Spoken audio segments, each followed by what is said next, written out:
하나님 감사합니다. 저희들에게 예배를 드릴 수 있는 특권을 허락해 주시고 또 이렇게 주님을 사모하는 당신의 자녀들이 당신께 예배 드리기 위해 함께 모였습니다. 모인 심령후에 주님 함께 해주셔서 정말 세상이 누릴 수 없는 그러한 평안을 누릴 수 있도록 주님 축복하여 주시옵소서. 세상에 공포와 두려움에 쌓이지 아니하고 주님이 주시는 참된 평안을 얻을 수 있게 허락하여 주시옵소서. 감사함을 예수님 받들어 기도드렸사옵나이다. 아멘.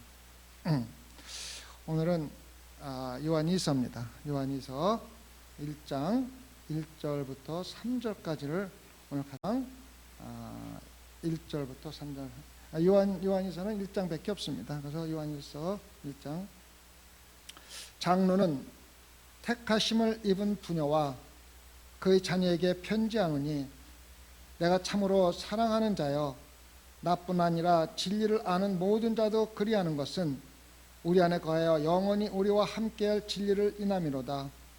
은혜와 긍휼과 평강이 하나님 아버지와 아버지의 아들 예수 그리스도께로부터 진리와 사랑 가운데서 우리와 함께 있으리라. 장로는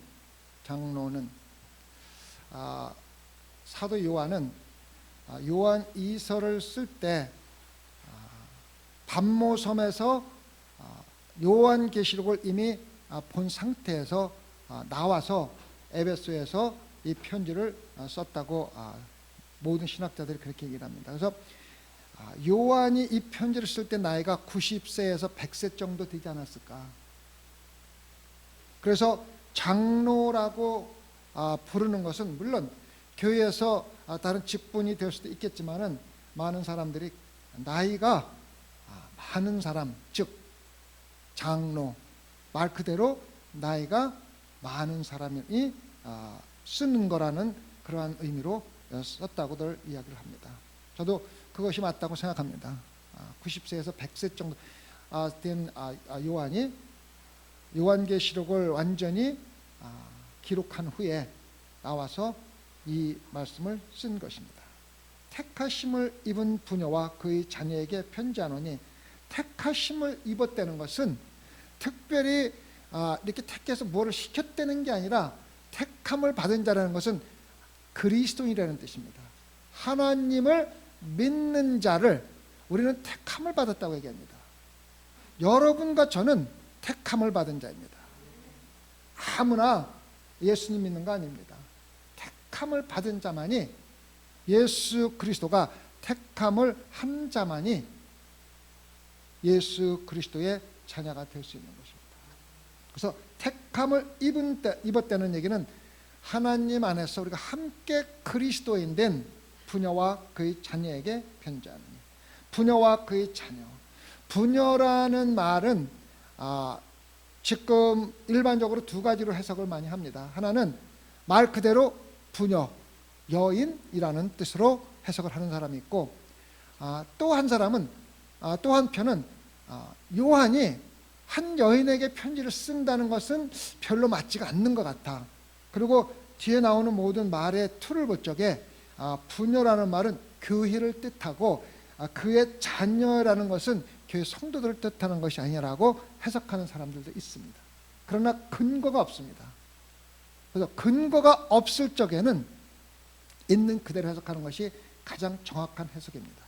여기는 그냥 부녀면 부녀라고 해석하면 됩니다. 어떤 여인에게 편지를 쓰는데 그 여인과 그의 사랑하는 자녀들에게 편지를 쓴다고 해석하면 좋습니다. 여러분, 우리가 이거를 알아야 됩니다. 신앙생활하면서 목회자나 아니면 교회 지도자나 누군가가 좀 더 관심을 가지고 그 사람들에게 가르쳐주고 말해주고 하고 싶은 사람들이 반드시 있습니다. 그래서 사도 요한도 이 부녀들과 이미 만난 적이 있고 그 사람들과 교제한 적이 있고 그 사람들이, 부녀와 그 자녀들이 신앙생활하는 모습을 본 후로 정말 하나님 안에서 진리대로 살아가고 진리대로 신앙생활을 하는 것을 본 후에 이 부녀에게 편지를 쓰고 싶은 마음이 생겼다는 것입니다. 여러분, 우리가 신앙생활하면서 누구에게, 특히 교회 지도자들에게 편지를 쓰고 싶은 마음을 줄 수 있는 신앙생활을 한다는 것은 대단히 훌륭한 신앙생활입니다. 물론 목회자도 사도 요한도 인간이지만은 또한 인간이기 때문에 특별히 더 사랑하고 편지를 써주고 싶고 나누고 싶은 사람들이 반드시 있습니다. 그리고 그 자녀들에게 내가 참으로 사랑하는 자여, 나뿐 아니라 진리를 아는 모든 자도 그리하는 것입니다. 참으로 사랑하는 자여. 참 여러분이 교회 지도자나 목회자로부터 내가 참으로 사랑하는 자여 라는 말을 들을 수 있다는 것이 참 귀한 것입니다. 오늘 여기에 모인 여러분들 제가 참으로 사랑합니다. 참으로 사랑합니다.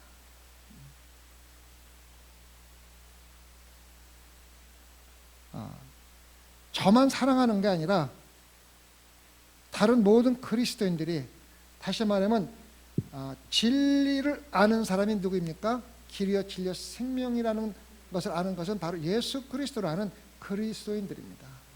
다른 진리를 아는 사람, 다른 그리스도인들까지도 그 부녀와 그 자녀들을 사랑했다는 겁니다. 여러분, 우리가 사람들한테 사랑받는 방법에는 여러 가지가 있습니다. 또 누가 사랑하느냐에 따라서 그 사랑의 가치가 달라질 수도 있습니다. 자녀가 부모를 사랑하고 부모가 자녀를 사랑하는 것은 당연한 것입니다. 왜? 관계가 있기 때문입니다. 혈연의 관계가 있기 때문입니다. 또 친한 친구끼리 사랑하는 것도 어쩌면 당연할 수 있습니다. 왜? 서로의 필요한 것을 채워주기 때문에, 내가 친구가 필요하고 친구가 내가 필요하기 때문에 서로 돕고 살기 때문에 사랑은 주고받는 필연적인 사랑이 될 수도 있습니다. 그런데 진리 가운데 사랑받는 사람은 그 사랑받는 이유가 진리의 말씀대로 살기 때문이라는 것을 생각해 볼 때 그 사랑의 가치가 엄청나게 다른 것과 다르다는 것입니다. 그래서 누구한테 사랑을 받느냐? 다시 말해서 진리 가운데 사는 사람에게 사랑을 받는다는 것은 여러분들이 진리 가운데서 충실하게 살고 있다는 것을 증명해 주고 있는 것입니다.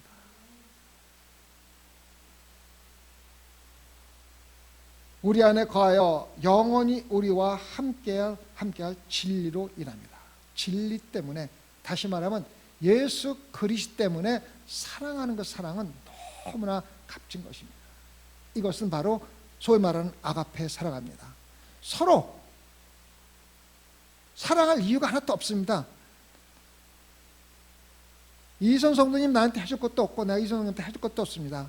그러나 아무 주고받는 것 없다 하더라도 서로 사랑할 수 있는 것은 바라는 게 없기 때문에 예수 그리스도 안에서 진리 가운데 사랑하는 겁니다. 굉장히 고귀한. 그래서 이선 성도님이 설사 나한테 섭섭했다 할지라도, 나한테 내가 요구하는 대로 기쁘게 하지 않다 할지라도 그 사랑은 식어지거나 변하지 않는 것이 바로 아가페의 사랑입니다. 대가가 없는 것이 바로 아가페의 사랑입니다. 잘 알아야 됩니다. 그래서 우리는 주님 안에서 서로 사랑한다면은 막을 자도 없고 끊을 자도 없습니다. 주님 안에서 서로 사랑해야 됩니다. 은혜와 긍휼과 평강이 하나님 아버지와 아버지의 아들 예수 그리스도께부터 진리와 사랑 가운데서 우리와 함께 있습니다. 이 말은 뭐냐면은 진리와 사랑이신 예수 그리스도와 하나님이 우리에게 은혜와 긍휼을 베풀어 주셔서 우리는 평강 가운데 살아갈 수가 있다는 것입니다. 자, 긍휼은 무엇입니까? 불쌍히 여기는 마음뿐만 아니라 불쌍하게 여기는 불쌍한 그 원인을 해결해 주는 겁니다. 하나님이 보실 적에 우리는 불쌍한 죄인입니다. 그러면 아이고 불쌍하네, 참 죄인이라 불쌍하네, 그걸 끝나는 게 아니라 불쌍한 원인이 우리의 죄이기 때문에 죄를 제거시켜 주는 것까지 해주는 것이 바로 긍휼입니다. 그냥 불쌍하다고 여기는 것은 동정입니다. 그래서 하나님의 긍휼은 우리가 죄인이라는 것을 보고 불쌍히 여길 뿐만 아니라 죄로부터 구원하기 위해서 하나님의 은혜 가운데 예수 그리스도 외아들을 보내주사 십자가에 돌아가심으로 인하여 우리에게 영생을 주셨고, 영생을 받았다는 확신 가운데 영생의 확신을 받은 사람은 평강이 없을 수가 없는 것입니다. 평강이 주어질 수밖에 없습니다. 평강이 무엇입니까? 저는 요즘에 그리스도인의 평강에 대해서 생각을 참 많이 해봅니다. 엄청나게 생각을 많이 합니다. 제가 한번 말씀드린 적이 있습니다. 그림 그리기 대회를 하는데 평화스러운 모습, 다시 말하면 기독교 말로는 평강한 모습을 화판에다 그려서 가장 잘 나타내는 사람들이 1등을 하는 겁니다. 그래서 많은 화가들이 모여서 그림을 그리기 시작합니다. 아름다운 날씨에 가족이 옹기종기 모여서 맛있는 식사를 하는 모습을 그린 사람도 있고, 어떤 사람들은 정말로 아름다운 숲속에서 정말 동물들이 편하게 노는 모습을 그린 사람들도 있고 여러 사람들이 있습니다. 그런데 1등한 그림은 놀랍게도 그러한 모습과 전혀 다른 모습입니다. 어떠한 모습이었냐면은 바닷가에 천둥과 번개가 휘몰아칩니다. 태풍이 막 몰아옵니다. 그런데 바위 밑에 있는 자그만 새집에서 엄마 새와 아이 새가 아주 아무런 걱정 근심 없이 아무런 태풍 같은 거 상관하지 않고 편하게 있는 그림을 그린 사람이 1등을 했습니다. 평강은, 세상의 평강은 나에게 모든 것이 주어져서 만족할 수 있을 때 세상에서는 평강을 얻을 수가 있습니다. 그리스도인들의 평강은 세상의 환경과 무관하게 하나님 예수 그리스도를 의지함으로써 얻을 수 있는 평강이 그리스도인들의 평강입니다.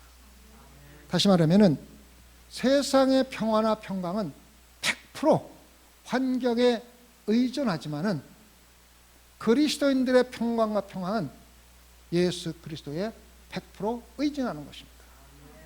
설사 먹을 게 없다 하더라도, 굶주렸다 하더라도, 자식들이 말썽을 피운다 할지라도, 환난과 핍박이 온다 할지라도 그 가운데서 예수 그리스도를 믿는 믿음으로 아무리 태풍을 쳐도 아무 관심 없이 새 집에서 평안이 있는 새 모습으로 평안이 있는 것이 예수 그리스도의 모습입니다. 주시는 평강입니다. 제가 요즘에 코로나 바이러스로 세상이 너무 어지럽고 공포와 두려움 속에 꽉 차 있습니다. 뉴스를 보면은 하루에 100명이 죽었니, 500명이 죽었니, 몇백 명이 또 걸렸니, 이러한 공포 분위기가 완전히 쌓여 있습니다. 공포 분위기를 조성하는 이유는 공포 분위기를 조성해야 사람들이 밖에 나가지 않고, 사람들이 밖에 나가지 않으면은 코로나 바이러스가 줄어든다는 그러한 논리 가운데서 심하게 공포를 많이 뉴스에서 나오게 만듭니다. 제가 이러한 모습을 보면서 느낀 것은 놀랍게도 그리스도인들이 제일 먼저 공포와 두려움 속에 쌓여 있다는 겁니다. 제가 지난번에 말씀드렸지만은 초기에 아침에 토요일날 새벽 예배를 보기 위해서 차를 타고 오면은 식당이 차가 가득 차 있습니다. 바로 주에서 완전히 문 닫으러 명령하기 바로 전입니다. 그런데 식당이 문 닫기 전에 교회들은 다 문 닫아버렸어요. 이미. 많은 목사들이 이유를 많이 댑니다. 다 핑계입니다. 예수 그리스도를 믿는 사람들은 확신이 있어야만 됩니다. 세상에서 코로나 바이러스로 공포를 조성하든 두려움을 조성하든 아무 관계없이 성전에 모여서 평화스럽게 예배드릴 수 없을까요? 세상에서 아무리 공포 분위기를 조성한다 할지라도 성전에 모여서 평화스럽게 예수 그리스도를 찬양하고 예수 그리스도의 말씀을 나누고 예수 그리스도와 영적인 교제를 할 수 없을까요? 저는 요즘 이것 때문에 고민도 많고, 고민이라는 게 다른 고민이 아닙니다. 우리가 이렇게밖에 신앙생활을 할 수 없는가? 이렇게 신앙생활을 하는 사람들도 천국에 갈 수 있을까? 심각하게 생각을 해봅니다. 만약에 이렇게 신앙생활하는 사람이 천국에 갈 수 없다면 나는 철저하게 실패한 목회자다. 이런 생각을 많이 해보게 됩니다. 많은 사람들이 법적인 것을 이야기를 합니다. 로마서에 보면은 분명히 이야기했습니다. 권세를 가진 자에게 복종하라고. 맞습니다. 권세 가진 자에게 복종해야 됩니다. 특히 로마서에서 사도 바울이 이야기하는 것은 세금 떼먹지 말고 내라는 것입니다. 예수님도 뭐라 그랬습니까? 가이사 것은 가이사에게 주라 그랬습니다. 근데 우리가 그 한 구절 가지고 다른 구절은 다 무시하고 한 구절 갖고 신앙생활 하면서 목사님 법적으로 못하게 하는데 왜 합니까? 하고 엄청나게 공격을 합니다. 여러분 이거 아셔야 돼요. 모든 권세 위에 뛰어난 권세가 누구의 권세입니까? 하나님의 권세입니다. 하나님의 권세를 꺾을 자는 아무도 없습니다. 세상의 모든 권세자들이 하나님의 권세하에 예수 그리스도의 발 아래 무릎을 꿇는 겁니다. 우리가 세상에 살아가면서 반드시 세상의 법에 따라야 합니다. 그러나 하나님 법과 세상의 법이 상반될 때는 모든 권세 위에 뛰어난 권세인 하나님의 말씀의 법에 따라야 합니다. 이건 제 말씀이 아닙니다. 예수 그리스도가 왜 십자가에 달려 들어갔습니까? 법을 어겼기 때문에 들어갔습니다. 베드로가 왜 감옥에 갇혔습니까?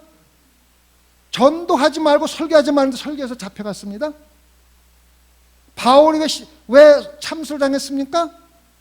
법을 어겨서 그렇습니다. 이란에서는 예수 그리스도의 이름으로 모여서 예배를 보면 사형입니다. 그래서 나라의 법을 따르면은 이란에는 그리스도는 인정을 받을 수가 없고 있을 수도 없습니다. 지난번에 말씀드렸지만 가장 빨리 그리스도인이 성장하는 곳이 바로 이란입니다. 중국도 마찬가지입니다. 모이는 것이 불법입니다. 그러나 생명을 걸고 모이는 것은 하나님의 권세가 모든 권세에 위에 있고 모든 의영과 목숨의 환난과 생명을 버린다 할지라도 하나님께 예배드리고 모이게 힘쓰는 것을 중단하지 않는 것이 바로 그리스도인입니다. 핍박과 환난 가운데 성장하는 것이 그리스도입니다. 두려워하지 마세요. 여러분들이 아무리 발버둥 치고 살려고 노력해봐야 70, 80이면은 죽어요. 70, 80밖에 못 사는 육체적인 생명 유지에 위해서 여러분의 영혼을 팔아먹지 마세요. 저요? 일찍 죽고 싶지 않습니다. 우리 아이들 아직 둘도 결혼도 안 했고 결혼하고 손자 손녀 보는 거 보고 죽고 싶지 당장 죽고 싶지 않습니다. 그러나 내 생명 조금 연장하기 위해서 하나님께 예배 드리는 것을 중단할 수는 없습니다. 제가 사무실에 앉아서 요즘에 많이 밖을 쳐다보면서 생각을 많이 해봅니다. 내가 66세인데 만약에 코로나 바이러스 걸리면 죽을 확률이 가장 높은 사람이 납니다. 죽은 사람이 대부분 60세가 넘은 사람입니다. 그래서 내가 생각을 해봅니다. 내가 만약에 오늘 코로나 바이러스 걸려서 죽는다면은 정말 조금 더 두려움이 없을까? 괜찮을까? 하는 생각을 많이 해봅니다. 내가 지금까지 하던 것은 어떻게 되겠지? 병에 걸린다면 바로 병원에 실려가서 말할 수 있는 기회도 없고 죽겠지? 그렇다면은 이것이 나에게 어떤 의미가 있는가 같아 저도 많이 생각을 해봅니다.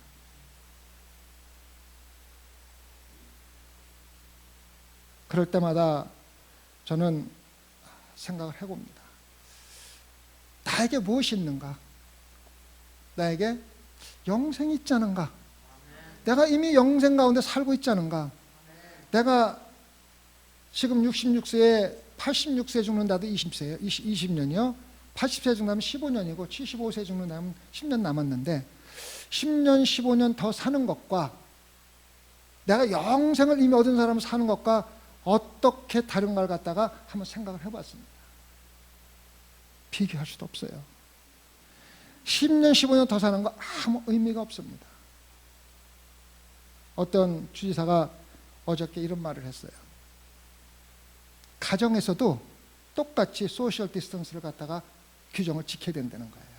다시 말하면 아내는 방에서 자고 남편은 리빙룸에 자고 밥 한 사람 가서 밥 해먹고 나면은 소독 다 하고 또 한 사람 가서 밥 먹고 자녀들도 하고 6피트 이상 가까이 하지 말고 그렇게 해야 된다는 거예요. 참, 모진 생명 조금 더 연장하기 위해서 별짓들을 다 하고 있구나.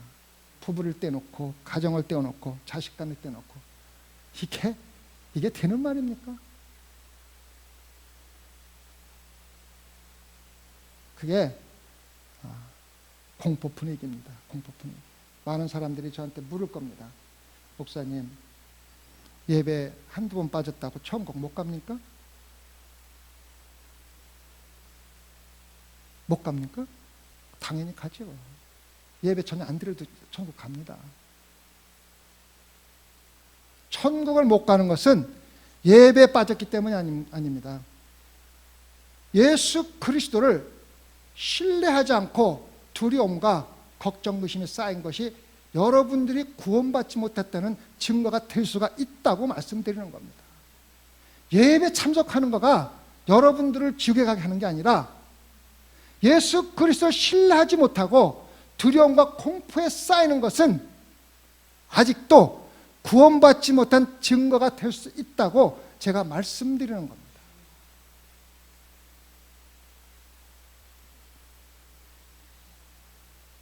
여러분, 두려워하지 마세요.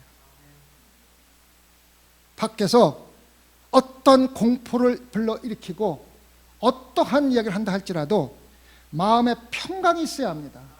하나님이 주시는 평강, 예수 그리스도를 믿는 신뢰 가운데서 적어도 성전에 모여서 예배 드릴 때만은 나가서야 어떤지 간에 제가 모른다 할지라도 예수 그리스도가 우리에게 주는 은혜와 긍휼 가운데 예수 그리스도가 십자가에 돌아가심으로써 나는 하나님과 함께하고 있으며 하나님이 나를 보호하고 있으며 하나님이 나의 삶을 주관하고 계시다는 확신이 있다면은 여러분 마음속에 평강이 없을 수가 없습니다.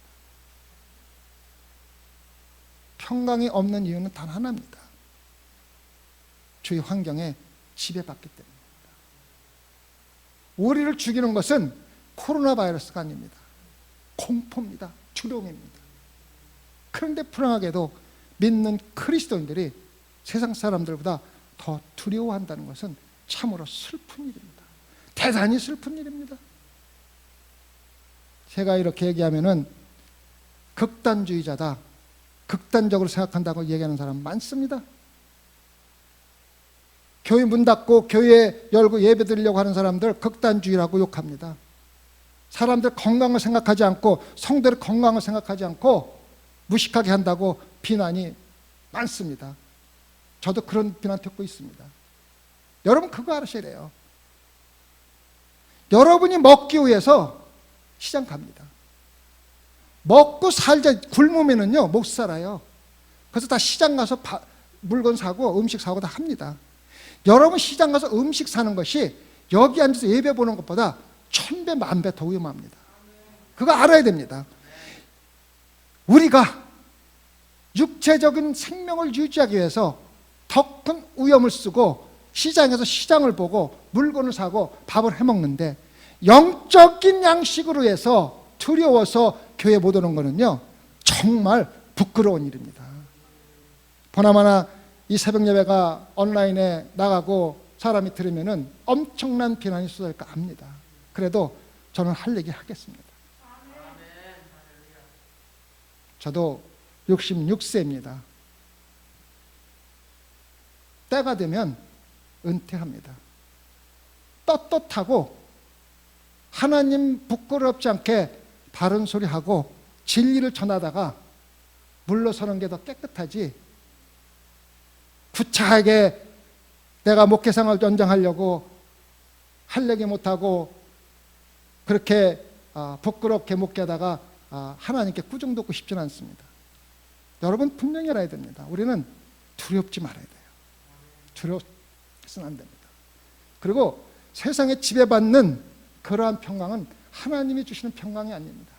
밖에서 길에 코로나로 다 죽어 늘어져 있어도 성전에 모이면은 마음의 평강을 가지고 아무 걱정 근심 없이 하나님께 찬양과 경배를 드릴 수 있는 그 마음은 예수 그리스도밖에 줄 수가 없습니다.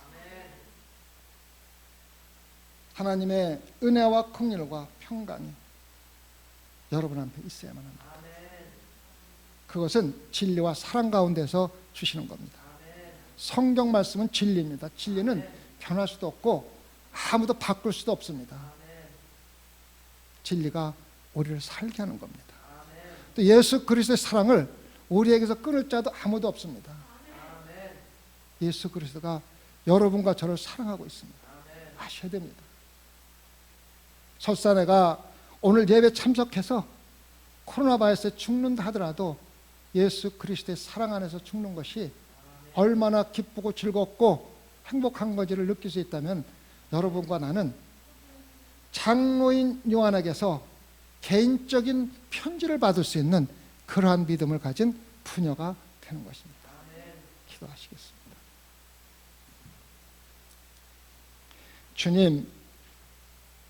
주님 앞에서 부끄러운 삶 살다가 부끄럽게 죽지 않게 해 주시옵소서. 우리가 극단주의라는 소리를 듣고 무식하다는 소리를 듣는다 하더라도 예수 그리스도를 예배하고 함께 모여 주님 안에서 교제하고 영적인 교제하는 것을 멈추지 않도록 저희들에게 힘과 용기를 허락하여 주시옵소서. 그리하여 우리가 주님 앞에 나아갔을 적에 정말 잘했다 칭찬받고 하나님으로부터 상급을 받을 수 있는 귀한 소망교회 성도들 삼아 주시옵소서. 주님, 어떠한 비난이 저에게 온다 할지라도 주님 감당할 수 있는 힘 허락해 주시옵소서. 감사는 우리 예수님 받들어 기도드렸사옵나이다.